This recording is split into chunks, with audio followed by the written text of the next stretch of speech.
The skyline of Chicago burned, reflecting in the cold, dark eyes of the most feared man in the city. He had built an untouchable criminal syndicate, but it took exactly 10 seconds to destroy it.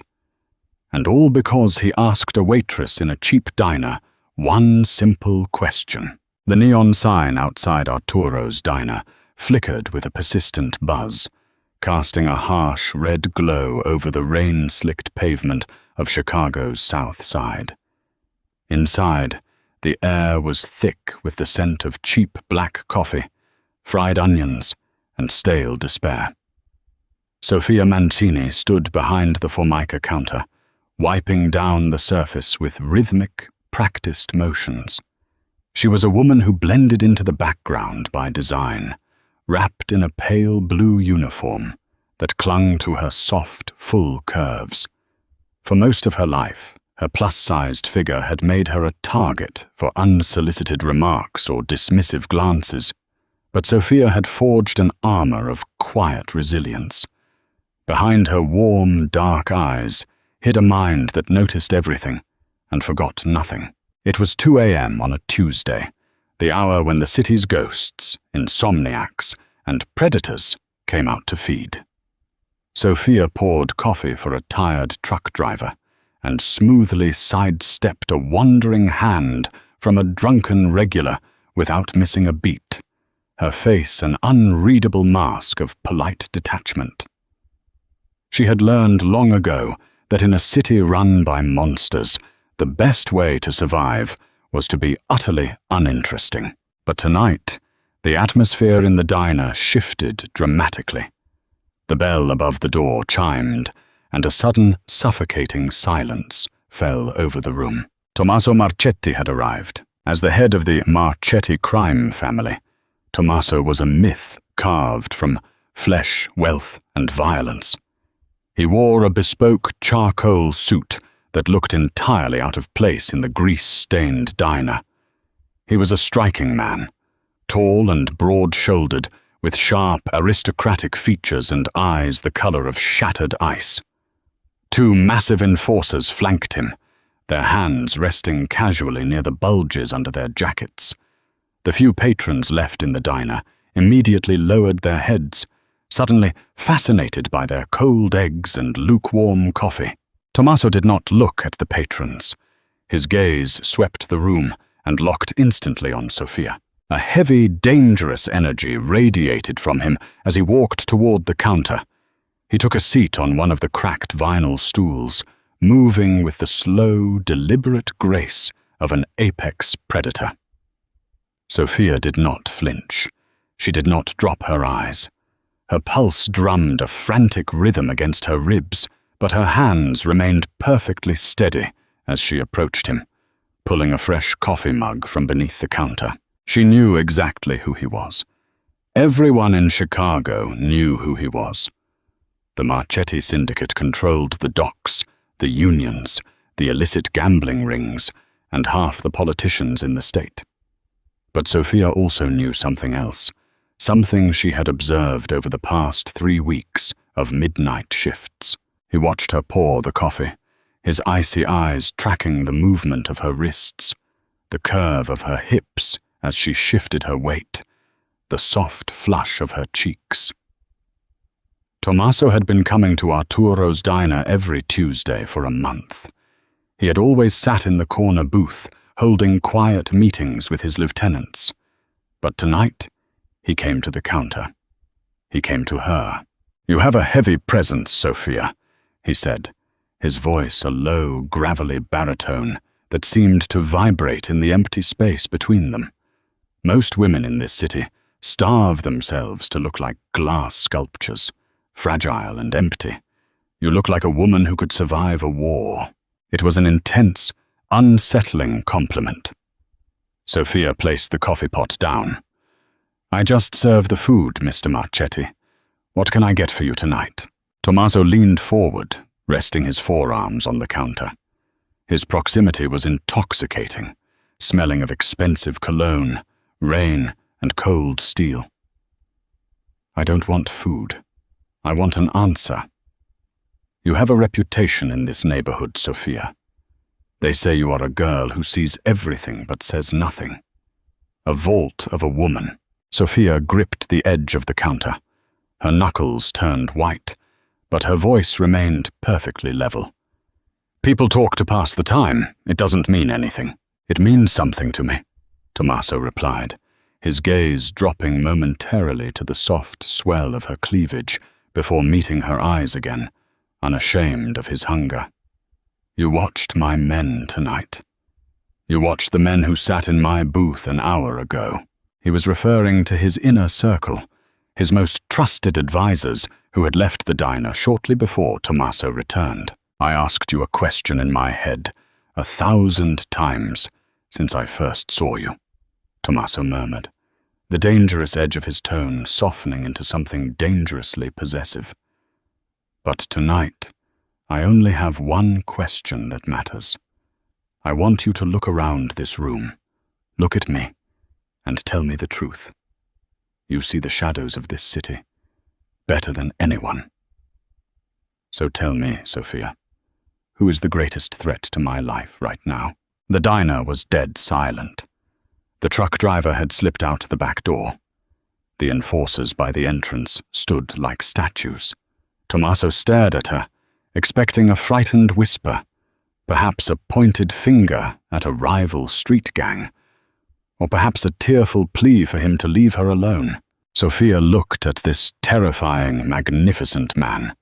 She looked at his emir built on blood and loyalty.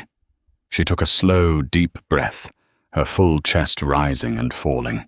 Then she delivered the reply that would burn his world to ashes. You are Mr. Machete, because you are the only man in this city who doesn't know your entire empire was just sold to Marcus Blackwood.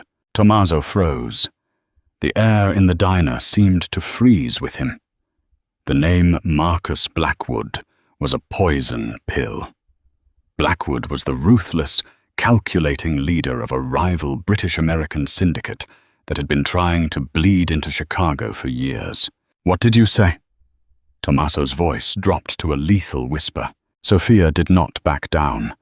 Her hidden strength, the quiet resilience that had kept her alive on these dark streets, flared to life.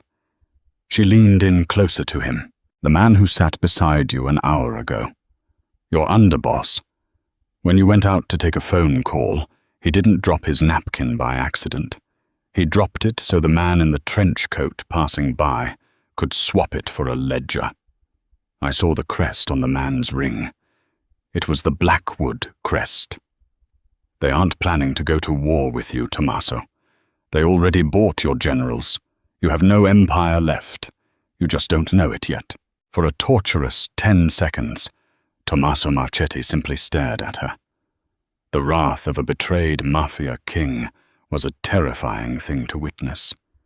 The muscles in his jaw locked, and the icy blue of his eyes darkened into something utterly demonic. But he did not direct that fury at Sophia. Instead, a strange, dark obsession took root in his chest.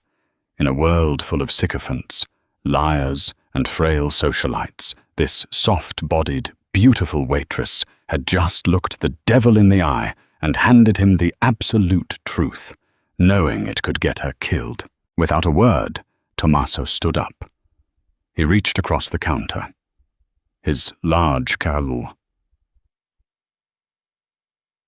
calloused hand wrapping firmly around Sophia's wrist. His grip was an iron vice, inescapable but surprisingly mindful, careful not to bruise her skin. "You're coming with me," he commanded. Sophia's heart leapt into her throat.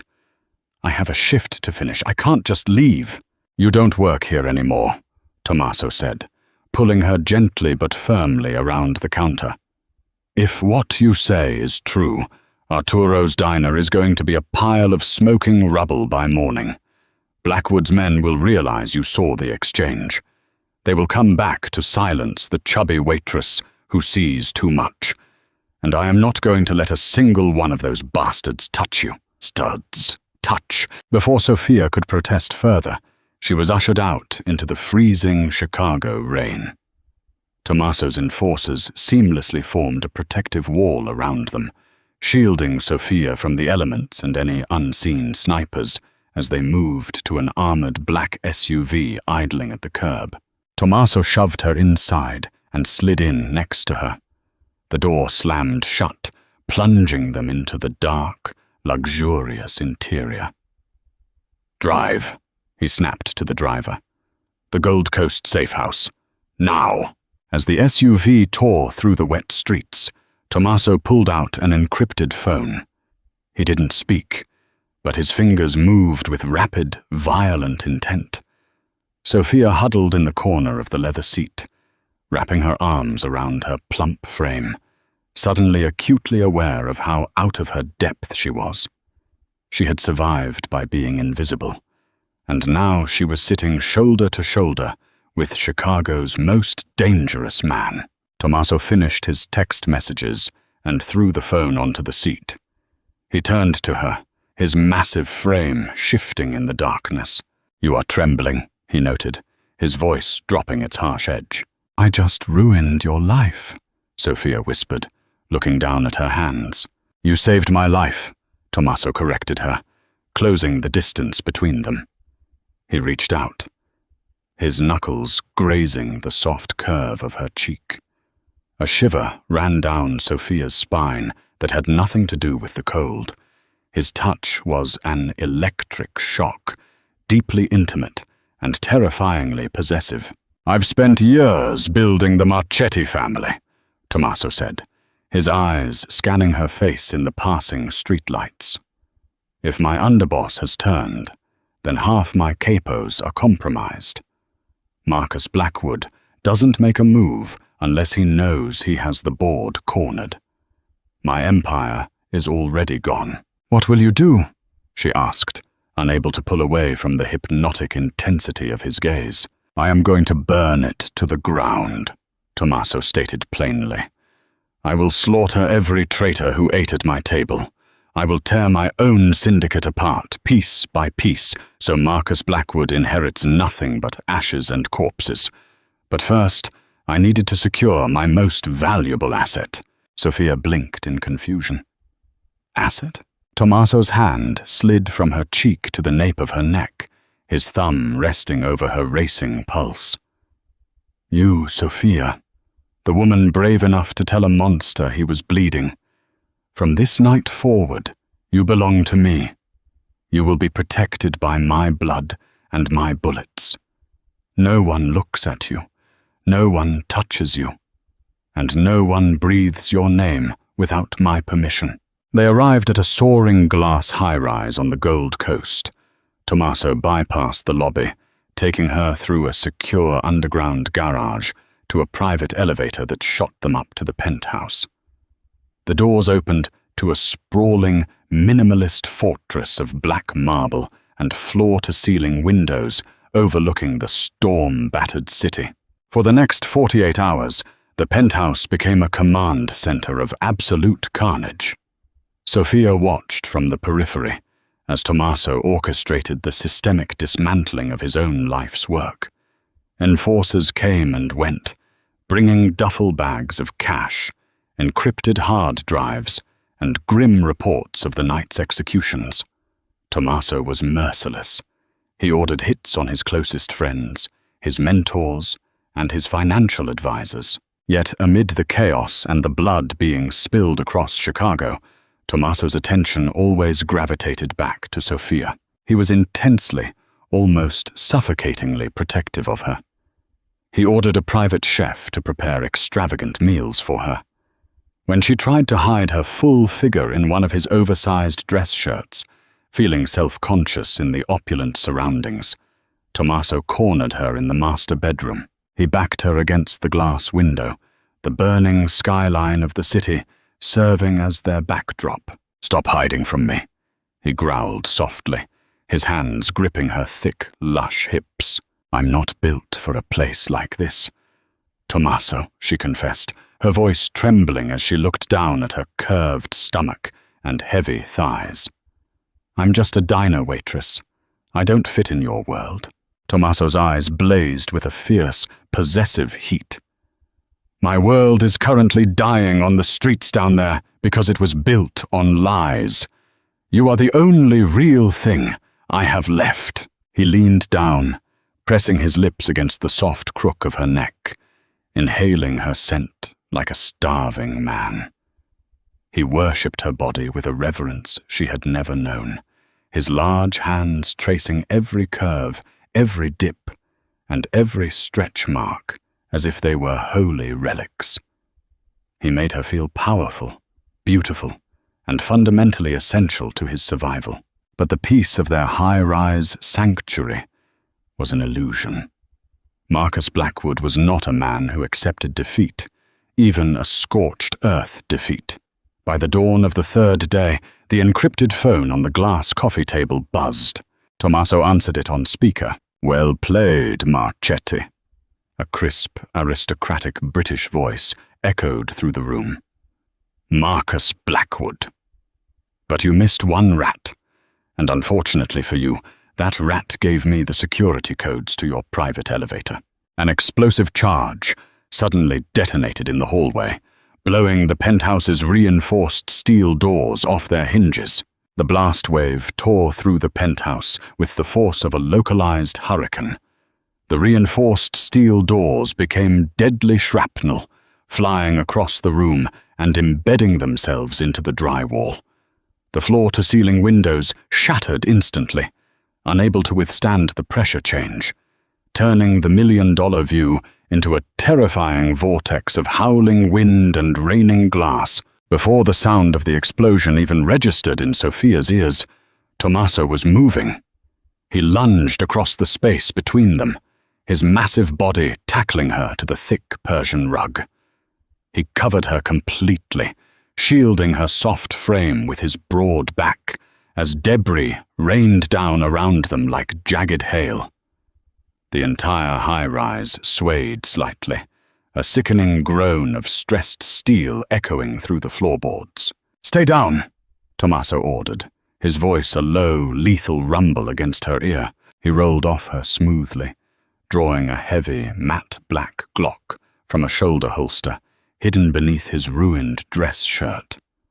The dust had not yet settled when the first wave of Marcus Blackwood's mercenaries breached the hallway. They wore dark tactical gear and carried suppressed submachine guns, moving with the precision of highly paid professionals who expected a slaughter. They did not expect a demon. Tommaso fired 3 times in rapid succession. The staccato cracks were deafening in the enclosed space. The first 2 mercenaries dropped instantly, their momentum carrying them forward into a heap of lifeless limbs. The others scattered, diving behind the overturned marble dining table and the remnants of the kitchen island. Sophia lay flat against the floor, her heart hammering against her ribs like a trapped bird. But she did not scream. She did not panic. In the chaotic, violent diner of her past, she had learned to observe, to compartmentalize fear, and to look for the exit. Through the thick smoke, she analyzed their surroundings. The main entrance was a choke point of death. The windows offered a drop of 40 stories. But she remembered the private chef from the day before, bringing up a cart of groceries from a secondary service elevator hidden behind the pantry. "Tommaso!" she called out, her voice surprisingly steady, cutting through the ringing in his ears. "The pantry! There is a freight lift!" Tommaso shot her a look of pure, unadulterated admiration. He laid down a suppressing fire, shattering the marble barricade the mercenaries were using, forcing them to duck. "Move!" he shouted. Sophia scrambled to her feet, staying low. She was not a small, delicate woman who could effortlessly glide across the floor, but she possessed a powerful, grounded center of gravity. She moved with urgent purpose, her thick thighs driving her forward with a surprising, relentless speed. She reached the pantry doors just as a mercenary flanked Tommaso from the opposite side of the room. The man raised his weapon, aiming directly at Tommaso's exposed back. Sophia did not think. She reacted. Beside her on the counter sat a solid granite mortar and pestle, a heavy decorative kitchen tool that must have weighed 20 pounds. A fragile woman would have struggled to lift it. Sophia grabbed it with both hands, twisting her torso and using the full force of her core and weight to hurl the heavy stone across the short distance. The granite mass struck the mercenary squarely in the side of his tactical helmet with a sickening crack. The man's shot went wild, burying itself into the ceiling as he collapsed backward, unconscious before he hit the floor. Tommaso spun around, his gun raised, but the threat was already neutralized. He stared at the fallen man, then looked at Sophia, his chest heaving. His icy eyes burned with a dark, terrifying devotion. "You are a goddess of war," he breathed, grabbing her hand. They rushed into the pantry. Sophia slammed her hand against the heavy freight elevator button. The doors opened with an agonizing slowness. Behind them, more of Blackwood's men were pouring into the destroyed penthouse. Gunfire chewed through the pantry walls, sending clouds of flour and splintered wood into the air. Tommaso shoved Sophia into the steel cage of the elevator, but as he turned to return fire, a bullet grazed the side of his torso, tearing through flesh and fabric. He let out a sharp grunt, staggering backward into the elevator car. Sophia hit the basement button, and the heavy metal doors slid shut just as a hail of bullets sparked against the steel grate. The elevator plummeted downward, leaving the war zone behind them. Tommaso slumped against the metal wall, his hand pressing against his side. Dark, thick blood seeped through his fingers, staining his white shirt crimson.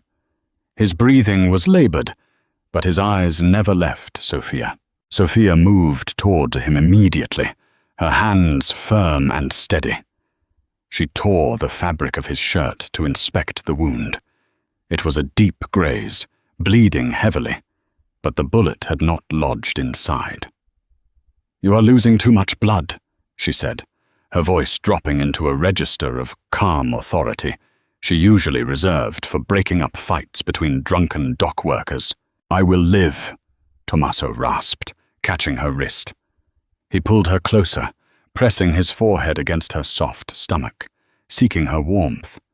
He was a man who had faced death 100 times, but in the dim, flickering light of the descending elevator, he looked only at her. "You saved my life again, Sophia." "We are not out of this yet," she replied, gently running her hand through his thick, dark hair. Her touch was meant to soothe, but it only seemed to inflame the possessive fit inside him. The elevator hit the underground garage with a heavy jolt. Sophia wrapped Tommaso's arm over her shoulders. He was a massive man, easily over 200 pounds of dense muscle, but Sophia's sturdy frame bore his weight without buckling. She anchored her feet, wrapping her arm around his waist, and hauled him forward. They moved as a single unit through the dark garage, finding a low-profile armored sedan tucked away in a shadowed corner. Sophia shoved Tommaso into the passenger seat, took the keys from his bloody hand, and slid behind the wheel. She threw the car into drive, smashing through the garage security gate, and merged into the rainy, unforgiving streets of Chicago. They drove to a secondary safe house in Pilsen, a derelict, unassuming warehouse that Tommaso kept strictly off the books. Inside, the space was cold, industrial, and stripped of the luxury of the Gold Coast.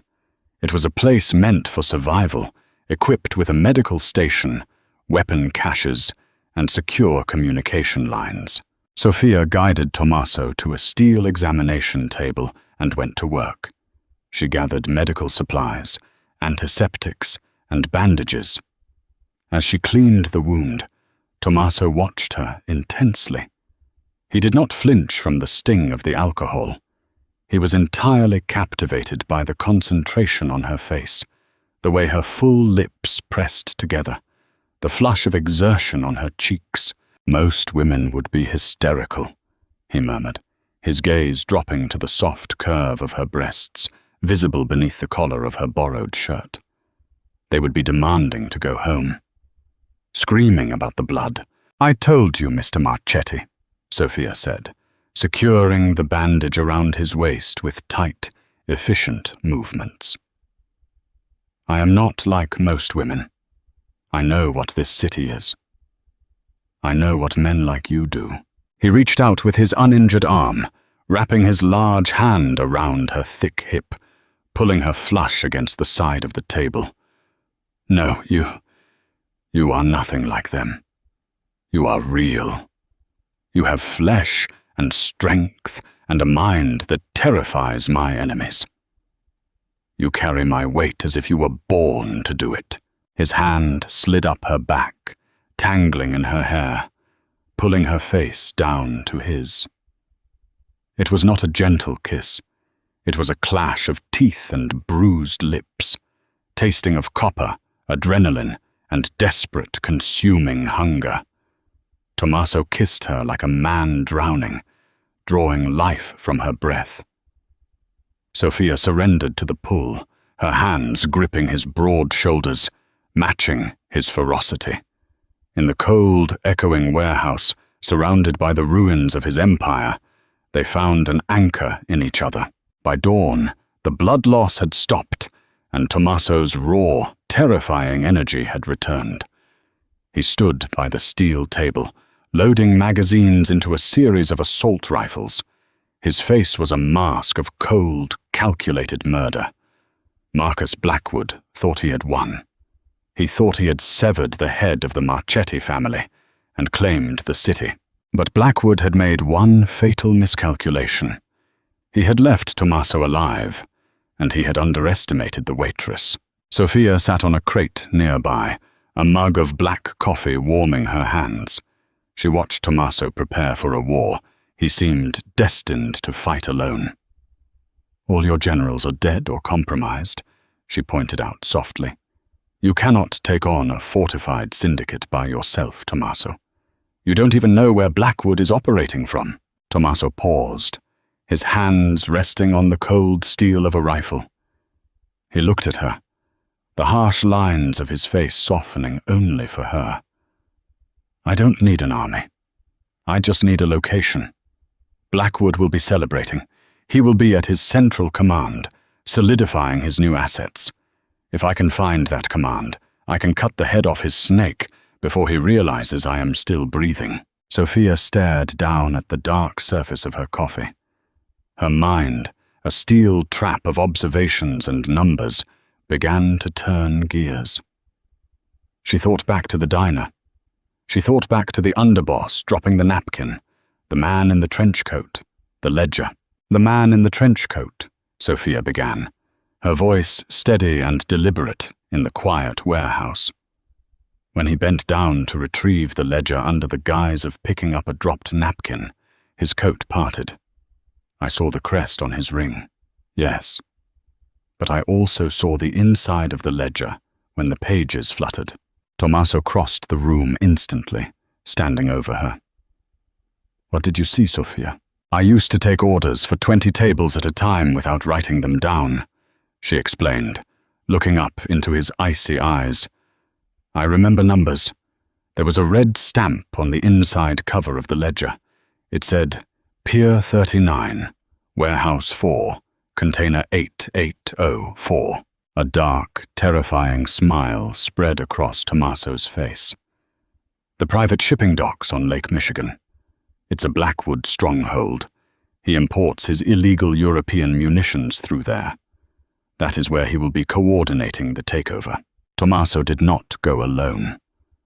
While his upper management was compromised, the ghosts of his syndicate, the hitmen, the loyal foot soldiers who lived in the shadows and operated strictly on Tommaso's personal orders, were still waiting in the dark. Tommaso made 3 phone calls. Within an hour, a dozen heavily armed men arrived at the Pilsen warehouse. They did not ask questions. They only looked at Tommaso, and then, with silent respect, they looked at the plus-sized woman standing by his side, recognizing her as the new protected asset of the family. When the assault on Pier 39 began, it was not a battle. It was an execution. A torrential downpour had masked the approach of Tommaso's men.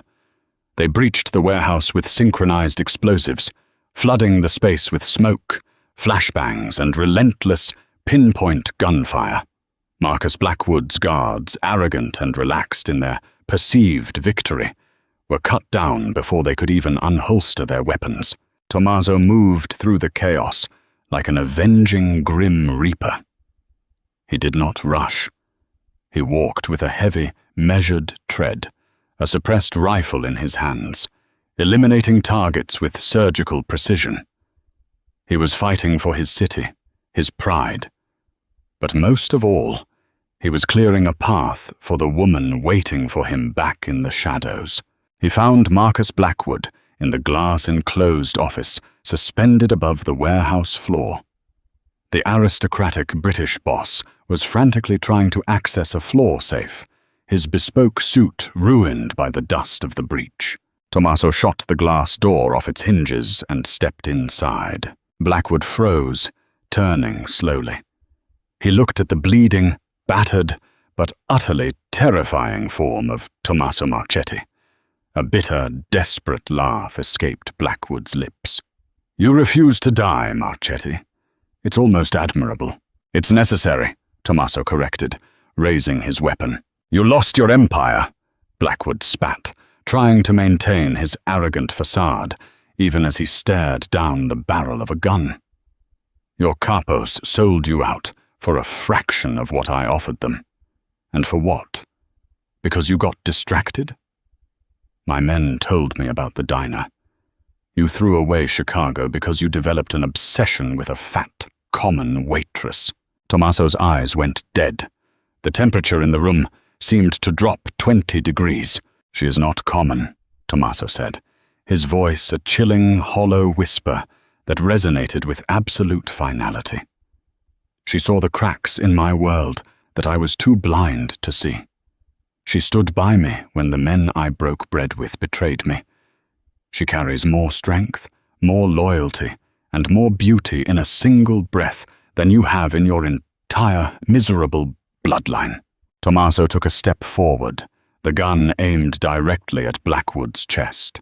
"You thought you bought my kingdom, Marcus, but you forgot the most important rule of the game.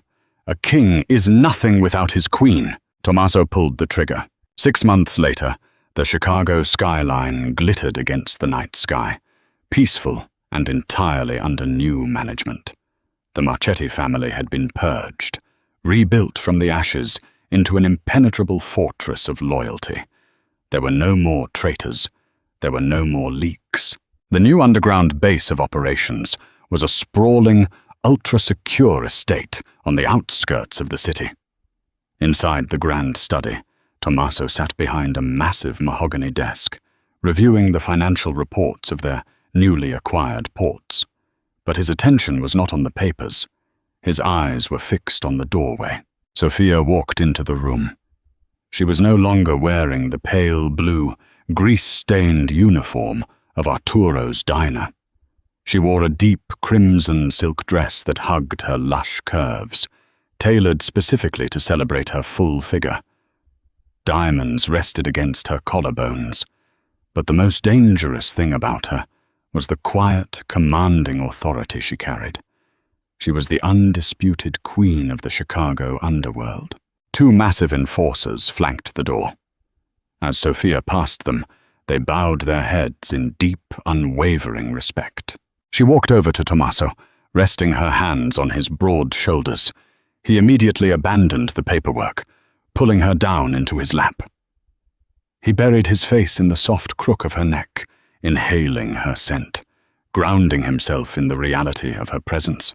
"How is the Empire tonight, my love?" she asked softly, running her fingers through his hair.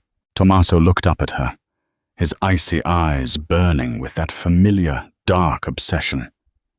He traced the curve of her hip, entirely captivated by the woman who had ruined his old life, only to build him a better one.